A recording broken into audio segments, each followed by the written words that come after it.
Okay, the time is here to start stripping the Murray. As you can see, the hood's off, got some of the garbage moved that was sitting here. The plan is I'm going to pull the dash as one big piece, 4 bolts on each side, that'll come out. I'll leave the steering box in place, so take the steering wheel off.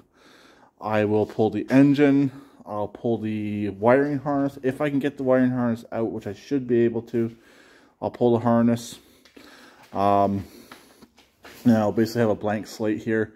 I'll get the new engine and set it in place, bolt it in, and get the dash off the other machine and bolt it into place and start building this machine back up. I gotta look for 4 engine bolts, or I gotta salvage the 4 off the parts tractor. So I may have to pull those bolts out beforehand. This tank is obviously being reused on the Murray chassis. This engine will not be junked. It does run. It does not charge. I don't know if it's a voltage regulator or if it's internal or not. But I do need this engine still for parts. Got now 3 of these engines. I don't know which ones charge, which ones don't. I really dislike the Kohler charging systems.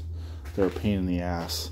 But this machine will be getting an upgrade whenever it gets the new dashboard. The new dash has the voltmeter. Like I said before, it will be losing this safety switch right here, which some would call that a downgrade, but for this it's actually an upgrade, since those are a pain in the butt anyways, and most people cut the wires. So I'll probably leave this nice shifter cover, since the other one is in it's not as nice. The numbers are worn off. This does have a key, so this will probably just stay for the engine test stand, and that's what the ignition will be for the engine test stand. I got some more parts already. Actually got them from auction to go ahead and actually work on that. More on that at a later date. So the plan is, like I said, get this stripped down, bring in the parts machine, get it stripped down, and I'll do the transaxle at a later date. The transaxle does not have to be done right now. Replacing it does not affect this machine starting and running, so I can do the transaxle tomorrow or later on in the week. It'll only take a couple hours to get that done. It's actually an easy job to do, but the way I'm going to be doing it, I'm not removing the rear fender. All that will stay into place, and probably on the parts machine I might remove the deck. I haven't decided. It has to come off, get painted anyways.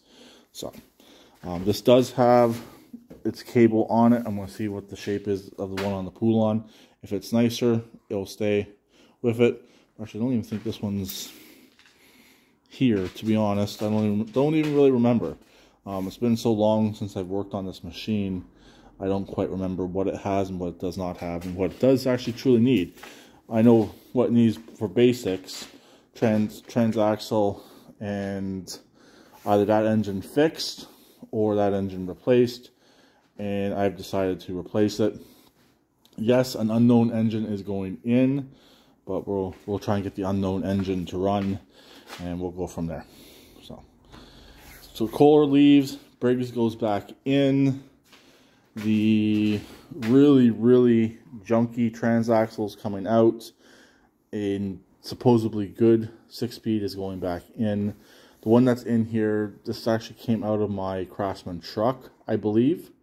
It was the middle transaxle. It wasn't a good transaxle even back then, so it's just going to get scrapped, or I have an idea for it that will work out in the end, but it means ripping it right apart.